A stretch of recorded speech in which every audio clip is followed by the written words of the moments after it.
I have worked for the last 20, 22 years. Yes. I left university at the age of 23 and I got a job immediately. Yeah. Thank God.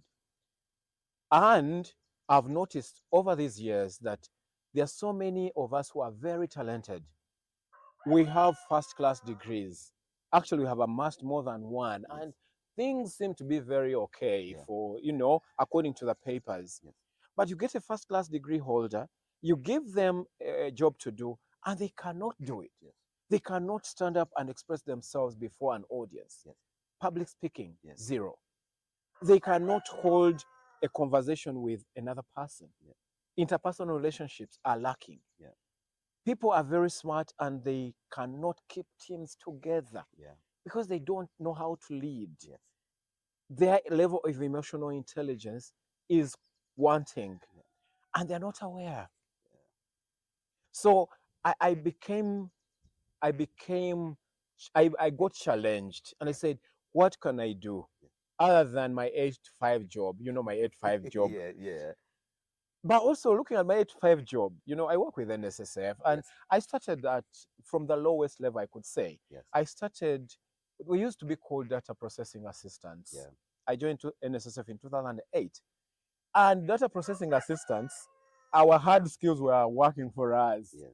We were punching in data. By then, Yes. we were not yet digital. Yeah. We were doing manual things. An employer would submit hard copies of schedules, regardless of the number of employees they Yes. have. Yes. Look at an employer like Kakira. Yes. Look at security groups Yes. in Uganda. Yes. They have so many employees, but they would bring those schedules physically, Yes. and data processing assistants would punch in that data in the system Manually. manually. Yes. Now, there, your hard skills were working. Yes. Then I transitioned into what they called contributions officer, Yes. where I had to go and collect. Yes. Now, I had to interface with people. I needed the hard skills. I needed to know how to drive. I needed to know how to write reports. I needed to know how to balance my ledgers. But also, I needed to know how to talk to people. Yes. A softer skill comes in. A soft skill comes in. Yeah. Previously, Yeah. I was dealing with paper. I was dealing with a computer. Yeah. It was easier. Yes. But also, I had to know how to deal with my colleagues at work. Yes. Soft skills. Soft skills.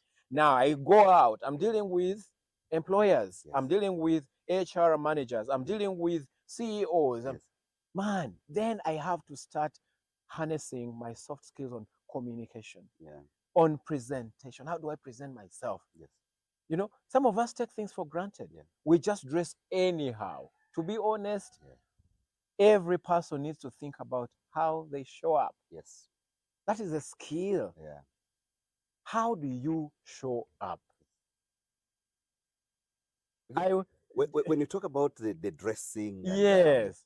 we thought dressing is about money, and you must be rich to be smart. Oh, wow. I love that. And if I'm put a reference to you as a village champion, I know, guys, when I tell him that he's a village champion, Yeah. I mean, he's among some of us who are actually born And way back raised. and raised by Yes. the village. Yes. I know you were born and raised as a village champion in Masindi, In Hoima. in Hoima. Yes. Even not even Masindi. Masindi is closer, but Hoima.